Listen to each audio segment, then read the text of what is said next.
What's going on, everybody? This is Afro Think Tank. Today we're going to talk about white guilt. Something I cannot experience. All right, I cannot experience white guilt. But I know for a fact that white guilt is permeating in America right now. And different white folks are processing that guilt in various different ways. You got some white folks who are, they are acknowledging that they feel guilty, right? Not as a white person, as a person of whiteness, as their culture, they feel guilty for what their people have done, right? Even though they themselves have never, participated in slavery or anything like that, right? That's the main excuse that white people use. Well, I didn't do it, and my grandfather didn't do it, and my great-grandfather didn't do it. We didn't do it. Well, most white people, the crazy thing, most white people who do have white guilt because of the transatlantic slave trade, most of these white people weren't even here. Like, you guys are from Europe. You just got here, right? So you guys have adopted the white guilt of foundational white Americans, all right? You recent white European immigrants that came over here after World War I and II, you guys have adopted the phenomenon of American white guilt, right? And here's the thing. Black people are not the ones that are trying to make white people feel guilty. That's not what we're doing. We don't do that. Black people, because we're such an old, ancient, and wise and awesome group of people, we cope with our difficulties of our era and we continue to move on. We mind our business and we move on, right? And, to better days. That's what we do, right? But white people, they have this lingering connection to the past that they can't let go. And it's this slavery thing. They say we can't let it go, right? But we can't let go of something that's still holding on to us. As slavery just ended, okay? I know a lot of white people have fixed it in their heads to think half a millennia. They think slavery was 500 years ago. No, slavery started 500 years ago. The last slave was freed in the 60s because white people all the way up to 1960s were still trying to maintain slaves. And slavery to this day still continues, and it's a robust industry that includes all manners of people, not just relegated to Africans, at the time. That's what it was. But so slavery has never stopped. It's just changed and modified and got its spinoffs and shit like that, right? But white Americans know that all of America is built, like in the back of their mind, right? They watch the movies. They know, even though I know in their schools in the middle of America, they don't get taught real American history because it'll make them feel terrible. Real, true American history make them feel terrible because that Superman, Captain America ideal that they was pushing their brains as they was growing up, they come to find out that shit's not true. It's more of a Homelander, Du Bois situation, right? That's real. That's the real America. And they just can't fathom that the greatest accomplishment Europeans have ever achieved in human history is really not their accomplishment, but the accomplishments of other people and not them, right? But they have to continue the facade of the greatness that they are because they're compensating for their own insecurities. Not any insecurities, any black person. We can't make white people feel. We were here first. Black people were on this planet first, millions of years before there was a white person. White people are the newest people on the block. Everybody else was here before them except for the mixed mulatto Arabs and the mixed Latinos that are a result of European world global, dominance in the last 500, 700 years and whatnot, right? But Europeans are the ones who have been pointing the gun at others, being unhuman-like. They have been one doing all the debauchery in history. Yes, other nations have done other terrible things. in history, there are a lot of terrible things that have happened. But Europeans have to acknowledge that if anything, if they are superior at anything, they are superior at causing death and destruction and disruption of the human condition because of their greed in their visceral virus-like cultural behavior, right? And so white people wake up in this America and they feel guilty because everything that they have, everything that America has, and all of the advancement of Europe, white Wakanda, because America and Europe is white Wakanda. All of that is because they stole it. They didn't earn it through merit. They didn't build a civilization, through hard work, dedication, and a community building themselves up from their bootstraps as individuals. They don't have anything to be proud about, really, when it comes to America. I'm an African American. I can be proud to be an American because African Americans have been the only true patriotic Americans. African Americans are the only group of people who have displayed what it is to be a true patriotic American, a true upstanding American citizens. And we embody the values of what America pretends that it is. We have the resilience, the strength, the warrior prowess, the intellectual might. We have the wherewithal and and we can do anything attitude. And we fight and we strive and we build and elevate ourselves despite the institution of racism that Europeans conveniently don't have to think about because the institution was built for them to walk upon. Right? That institution was built for them. So they don't have to pay attention to things that don't affect them in a negative way. When things are going great, people pretend not to pay attention to the things that bring them blessings. They only tend to pay attention to reality when reality takes a turn for the negative and now they're inconvenienced. All of a sudden, they can pay attention and see all the things around them. So when all of these, the rich white women in suits were taking mostly advantage of African people, but while taking advantage of them Europeans as well, making them effectively they're the second class white citizens. Then you got the POC buffer citizens. Then you got the commodity, which is the African, right? Right. But the appearance, right? Everything worked when people didn't have the ability to communicate, when people didn't have the ability to put two and two together, where one person can lie over here and another person can lie over here and they can maintain their lives because the people being lied to can't corroborate the information and come to a consensus. They can't discover that they're being lied to. But nowadays, everybody's discovering that they've been lied to, right? So now white people who are learning the true history, who the facade of the fake white America history that they're learning the real history and they can't process that shit. They can't fathom that they're people that they're so proud of, that everything that they known and that they thought that they built and they thought they invented was built by the people that they look down upon. That the people that they naturally look down upon are the architects of their civilization. That their white Wakanda is really the black Wakanda that we built for them under duress.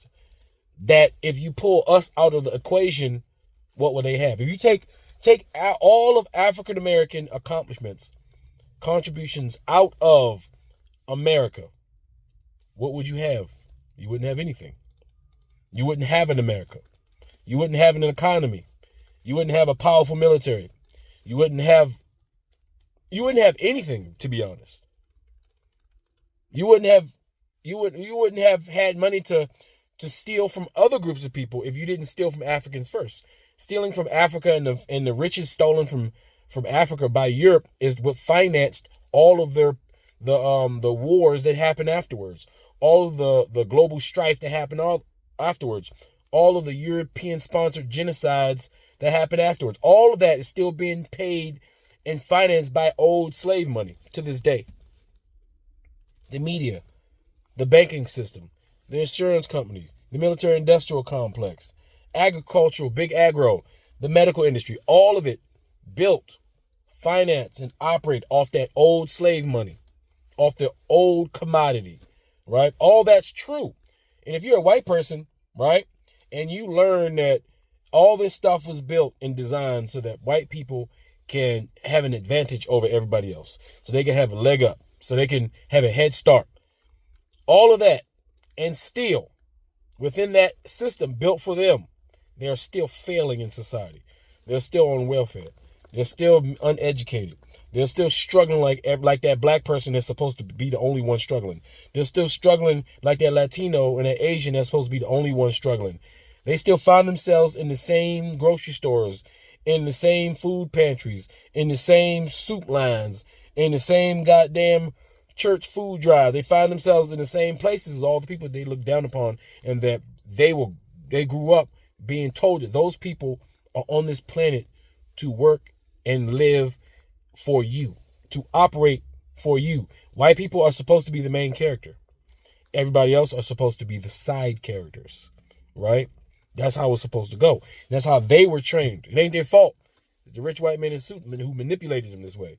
So some people are processing it. Some people are like, I don't want to feel guilty. Who wants to feel guilty? Like, honestly. Especially when you ain't do shit. Like, honestly. They ain't do shit. Like, you born white. What the fuck did you do? You can't help that you was born white, right? Just like I can't help that I was born black. Yet white people have made it a cultural institution on the global scale to judge me because of my skin, right? To judge my people, to judge my culture, to permanently place my people at the bottom while coming down to the bottom to pull yourself up. That's what white people have been doing. But they can't face that fact. It's hard to face that fact. Doing introspecting and saying what I'm doing is wrong, that's hard for people to do. Look at your life. Look at the people that look at somebody can steal something from you. Right? Let's talk about something that everybody knows a little something about.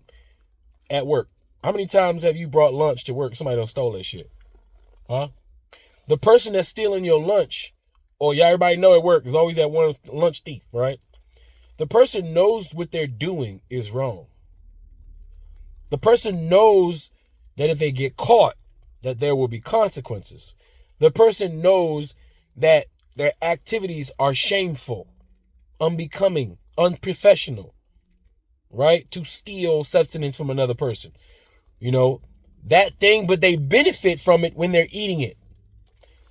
They get the nutrients from that food when they're in it. So what they're saying is, I'm willing to accept all the benefits that come with this criminality. I'm willing to accept all the benefits that come with my wrongdoings. Now, if somebody steals, right? Somebody steals food out the refrigerator at work and then takes it home and feeds their children, right? Should the child who's now eating good based off the free food that his parents are stealing from work, should the child feel guilty? Now, the child didn't know that it was being fed because his parents were stealing food from the refrigerator from work, right? Now, the child grows up. The child is healthy now because it was fed sustenance. It was able to go to school. The child was able to go to school and concentrate because the mother kept stealing from others in order to give their child something. The child grows up because it was nourished, and because they didn't have those issues of hunger, they can concentrate on the work. They went off and they had a goddamn, a good life. Everything set up for them because the foundation that they grew up in was stolen, was created, was meshed together, was built off the backs of somebody else's stuff. All right. Not knowing that the person that you stealing that lunch from, that's all they had. Right. So they starving. Right. So now they can't eat. Or what if they was going to take some of that home to give to their children? They don't have that same food to give to their children because it keeps getting stolen. Their resources that they keep accumulating keeps getting taken and siphoned to somebody else to benefit somebody else's family. Right. So if my child has to suffer because I'm always getting my resources stolen, so when that child grows up, that black child, right, and now he's disenfranchised because his parents was getting the resources that was meant to be for them stolen from them. So when that black child meets that white child who's well-to-do because that person was stealing from the refrigerator, now ain't nobody saying, hey, you should feel guilty for what your father did. That's not what any black person was ever saying. What a black person is saying is you should acknowledge That the reason why you have the things that you have, because what your father did that was wrong. That's what you need to acknowledge. Does not require you to be guilty at all. It just requires to acknowledge it. That's the first step. Admitting something. That culture, my dad did this. My dad did, especially from a group of people who spend most of their times blaming black people for things that black people ain't had nothing to do with. Black people seem to be the bane and the problem for all white folks that don't know a black person. That grew up in neighborhoods they ain't never seen a black person. But somehow it's the black person's fault that their white communities is being disenfranchised, that's not being developed, and that all, corporations are leaving and that nobody cares about them. But it somehow is the black person's fault. So white culture makes it okay for them to use black people as a pacifier to explain away their failures in life, or to explain away why white people in suits treat them like white trash, right? As long as they have somebody to point, say it's got to be their fault, they can cope with it, right? Instead of dealing with the real issue within their community, which is white people. Because white guilt is white on white crime. Because it's white people that make other white people feel guilty. You got the liberals who make the conservative feel guilty about wanting to conserve white culture. You got the conservative white people making the liberal white people feel guilty for being too nice to black people because they feel guilty about what their parents probably did. Or for being so soft and weak and over apologetic that they embarrass themselves and embarrass the white European community by groveling to African people on camera for the whole world to see, embarrassing the proud Anglo-Saxon community. Right? We see it on both sides. And sometimes it gets toxic, and we don't want those apologies. Because most of the times when liberals apologize, when white liberals apologize, the way they do it is more self-serving. They're not apologizing because they're truly sorry. They're apologizing because they feel bad and they want to offload that guilt. They don't want to feel bad. It's not because they empathize with the plight of another group of people. It's just that they personally feel bad and they're trying to relieve themselves of that. So they go out and do things thinking that it's going to counterbalance, their guilt. So sometimes they'll do good things, but it's for the wrong or selfish reasons, right? That's what liberals do. Conservatives, they're just tired of staying in the closet. They want to be racist without holding their breath. They're tired of holding their breath. They want to just exhale their racism, their bigotry, their insecurities, and just relax. That's what Nick Fuentes represents. The Mexican Italian who's now the leader of the white supremacy, because white supremacy is so down bad that it takes a Mexican Italian, right? The white guy furthest away from whiteness, and the Mexican, who is the white person's secondary mortal enemy outside of black people. Y'all make that guy who looks about brown. I guarantee you, when Nick Fuentes goes outside, he doesn't burn. I bet you he browns up real nice. You can see his skin has the capability of maximizing his melanin. Yet you guys fall for it because he represents that racist that just want to be racist. Just let me feel this way. Let me just be racist. Let me just be racist because it's the only way I know how to show European pride, because Europeans in America don't have cultural historical pride because they severed that pride when they went to war with their own people to separate themselves in the name of money and greed and capitalism. They literally fought a war, and they celebrate every year the 4th of July when they separated themselves from their own root. And they wonder why they're having issues, producing ripe fruit for themselves and their community. Yeah, but I'm gonna put this here. It's a complicated conversation, and like black people, we don't want white people to feel guilty.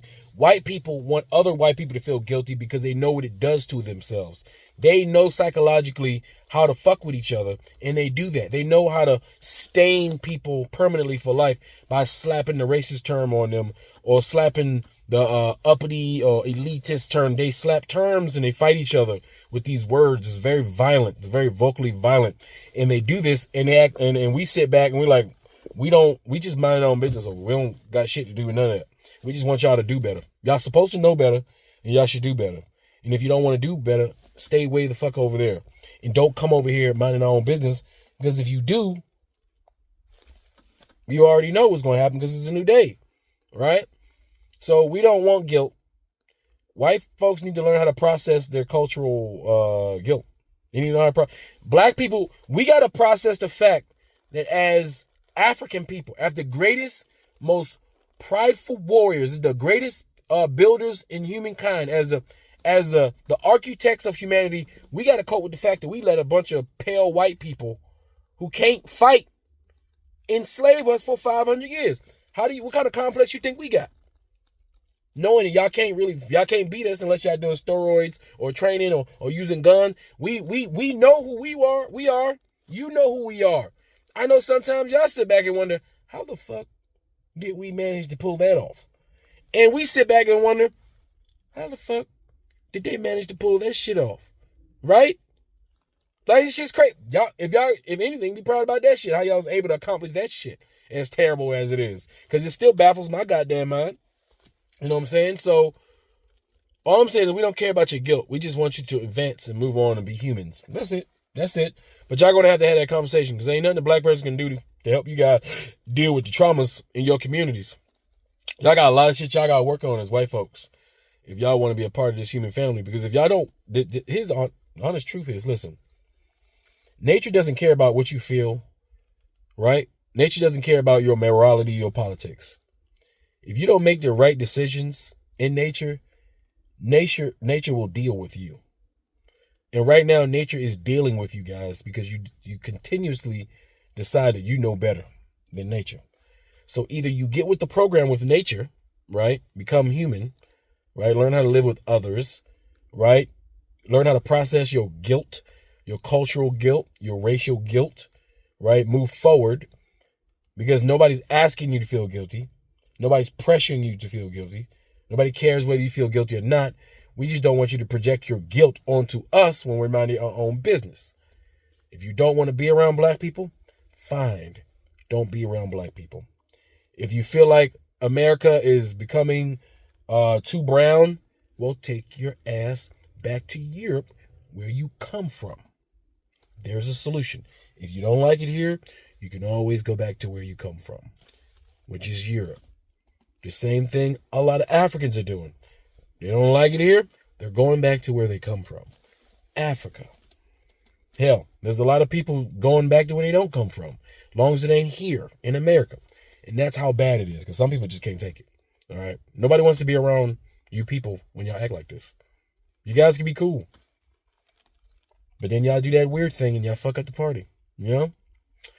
But we got time, and that's all we got, right? It's time. And we will see what the future has to offer for you guys as you guys continue to process the fact that your reign of terror is coming to the end, and you're going to have to live in a world where white men, white Christian men and white women do not dominate, by simply whispering a word or shedding a tear or flashing, some sort of dead president, slave owner, or any kind of white trickery capitalistic system y'all use to take advantage and dominate the world. That shit's coming to an end, and you're going to have to live on an even playing field with everybody else, whether you like it or not. And if you want to survive as a distinct European race, it behooves you to be nicer to the people who are soon to dominate you, numbers wise, because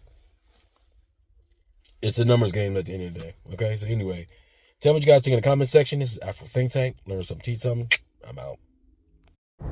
When people say white guilt, right? I thought about it. Yeah, I have white guilt.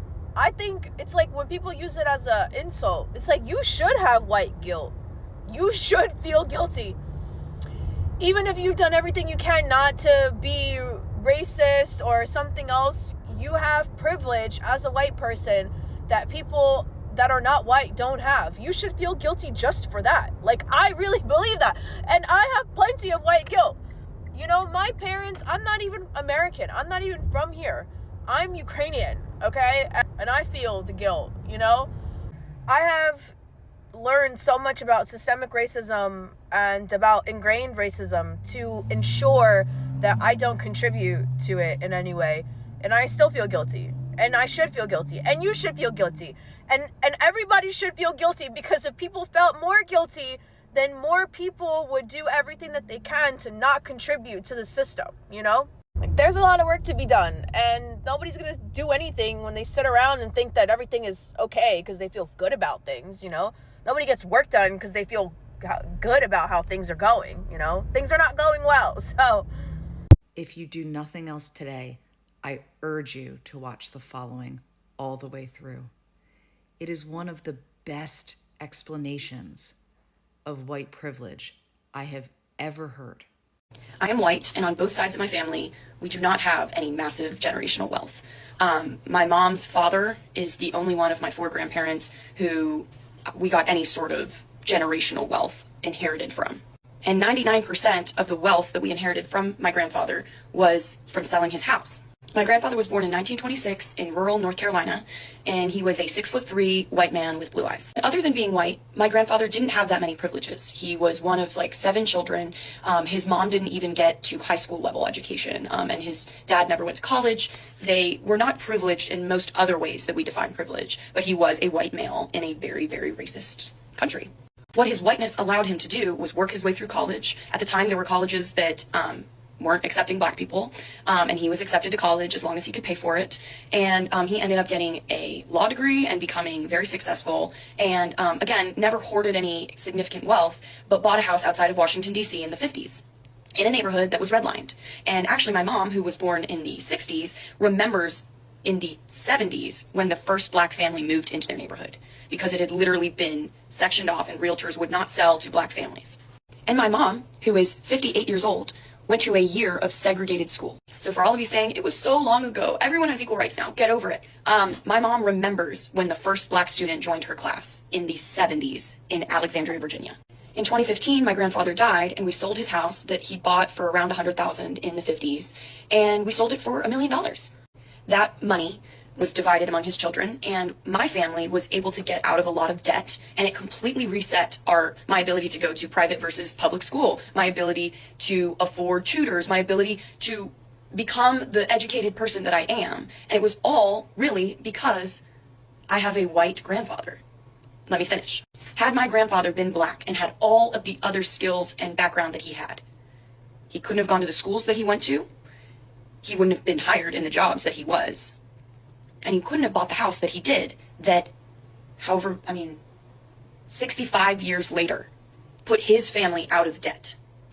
So if anyone tries to tell you it's not that deep, it really is that deep. It goes so far back. Any small privilege that a white person has is probably, to some degree, due to their whiteness. And if you are a white person who has roots in the South, you definitely should have white guilt, and you definitely should be doing the work to understand how your privilege affects the people around you and how you can help level the playing field. And everyone tried to get all particular about these specific situations where a black person might have a privilege or a woman might have a privilege over a man. Those are isolated situations you're bringing up. We're talking about large-scale, mass, systematic issues. Now, yeah, legally, black people and white people should have the same exact rights and privileges. But they're playing catch up, because if my family, like I said, had been black, we would never have gotten out of debt in 2015. I would never have been able to afford the school that I went to and live the lifestyle that I'm living right now. Welcome to America. Oh. Tell me what you're thinking. Just so much. Kleenexes, please.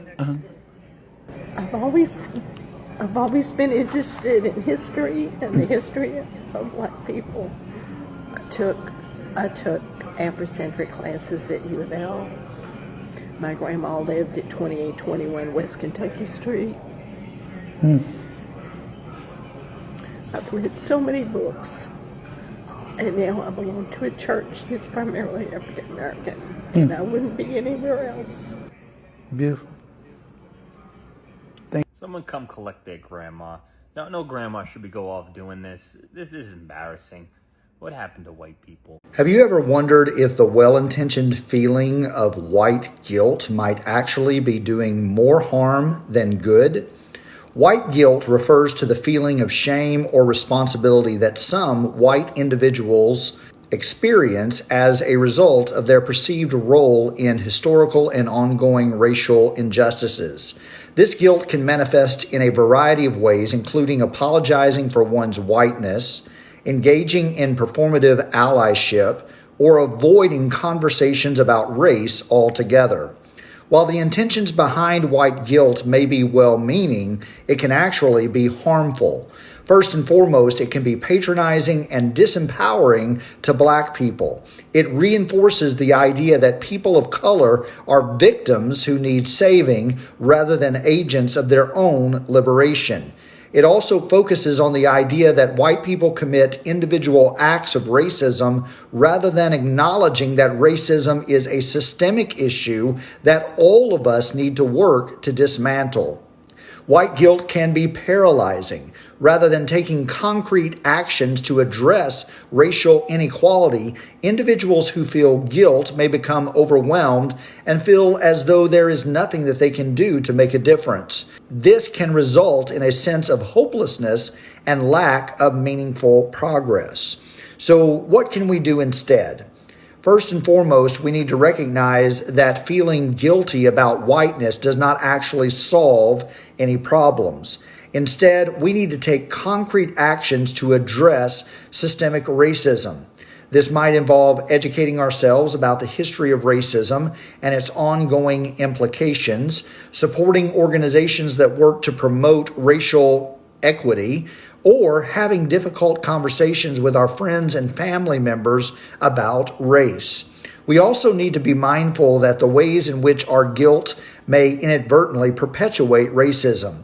For example, if we are constantly apologizing for our privilege or center conversations around our own feelings of guilt, we are still making the conversation about ourselves rather than about the experiences and needs of Black people.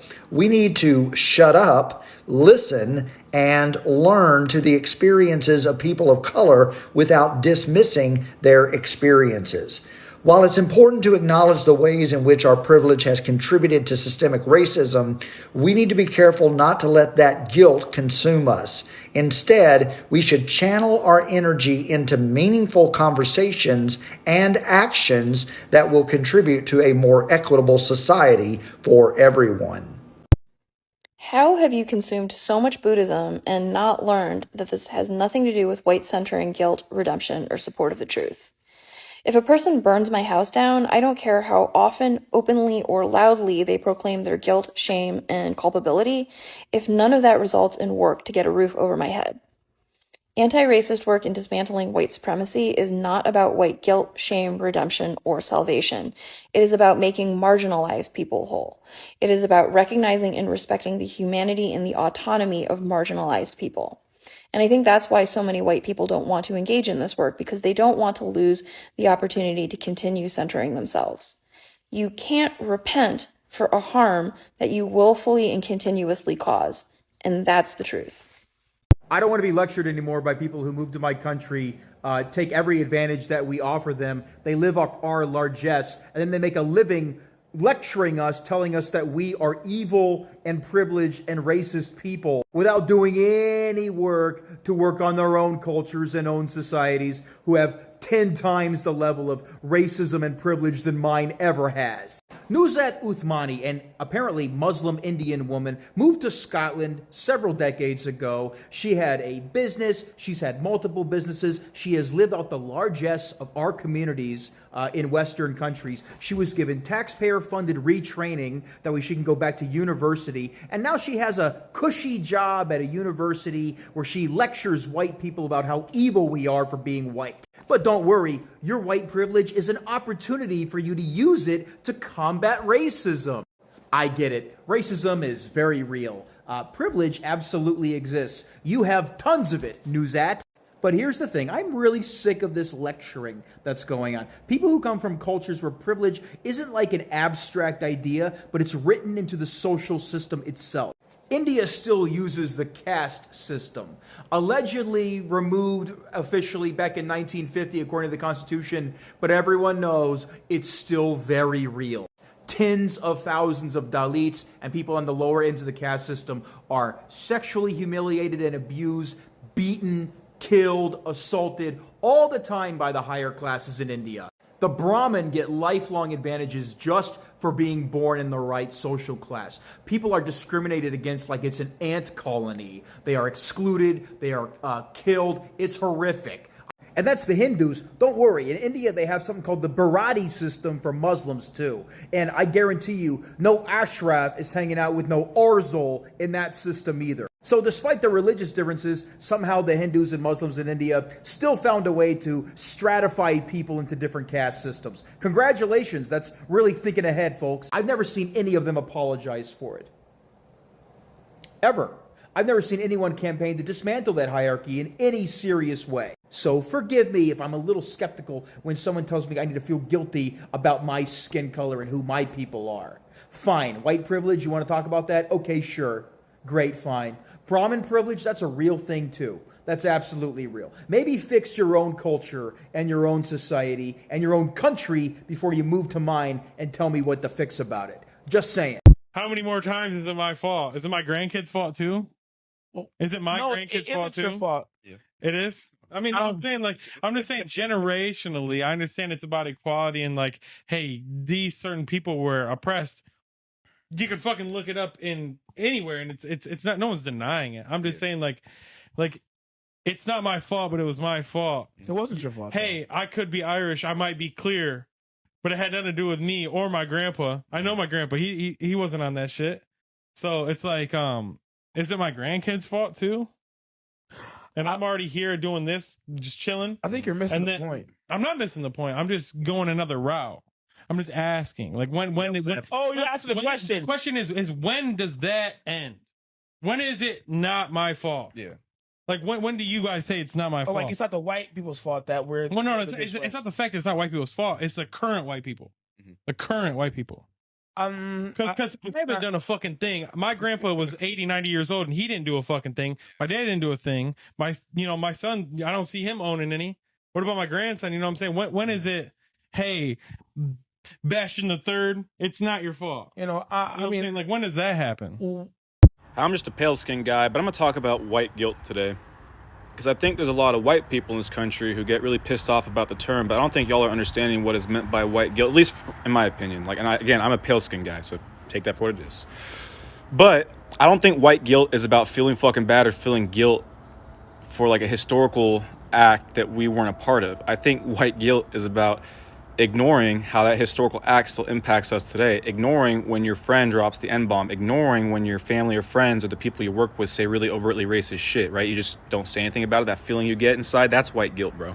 Oh, this is actually a pretty easy one to answer. We don't like to admit what our ancestors did or be connected to them at all, because then we'd have to do something about it. And it's such an interesting thing because growing up as a white person in America, one of the things that you internalize as a truth is that racism is just about the worst thing there is. So to be called a racist or a white supremacist is akin to being the most evil person in the world. So I understand this from my own experience of deconstructing whiteness, and I see it all the time with other white folks who have yet to embrace the reality that to grow up in the United States as a white-bodied individual means that you have inherited white supremacy as a part of the way that you view the world. Which is why one of the first reactions and defenses that you will hear from white-bodied individuals is, how can you ascribe a negative character trait to a whole group of people and say that people are evil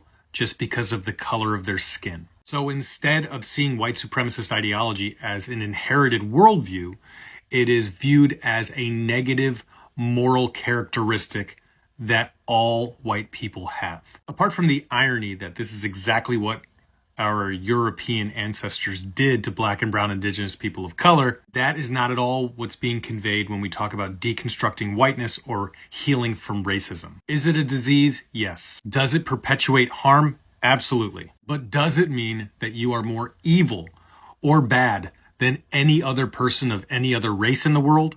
No. It simply means that this is what's been passed down to us. And we get to decide whether we like that or not. So if you don't like racism, maybe when you hear these conversations, spend a little more time listening than you do being defensive. Because I promise you, if you listen long enough, you will not hear people saying you're evil because you're a white-bodied individual. You're simply being asked to notice it and to dismantle white supremacy culture. Owning your own white guilt is not cool yet. So you stuff the soft parts of other kids' cultures into your pockets until you believe that it is not there at all. You are a matching sweatsuit jukebox stocked with everything from Ice Cube to Outkast. Entire albums memorized and coiled in the damp of your throat. They are gunfire into the air above the high school parking lot. And that is as black as you think possible. And pulling blunts the size of magic markers into your small lungs before school is black. And your dance routines are black. They call you Justin Timberlake. Your crossover is the blackest, though you are the only white boy on the court anyway. They call you Steve Kerr. You used to stare at a freckle on your left arm and imagine your whole body that color. How much easier it would be, in fact, to be you if that were the case. And until someone tells you otherwise, that is black too. And it isn't that you don't know you're white, right? I mean, less white is all you'd really like to be. You are sure there are good parts about having white skin too, even if you can't see them yet. No one asks you where you came from or how you got here, which is good because you could not answer anyhow. You just appear with an insatiable hunger to touch things that do not belong to you.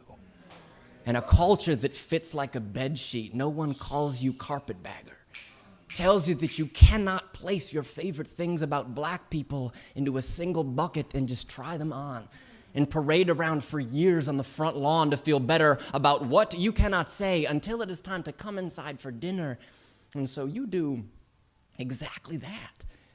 You dip your toe in and out, and you run when you must, but you stay when you choose. And that, well, that is the whitest thing of all. Ain't nobody trying to argue with you all damn day, bro. Shut the fuck up. Damn. Free Sudan! Boycott diamonds and gold! Free Sudan! Boycott diamonds and gold! We most definitely cannot forget about the people of Sudan. Thanks for watching Afro Think Tank. Don't forget to like, share, and subscribe. And follow me on Substack and Patreon for more content. Remember, it's Pan-Africanism or nothing.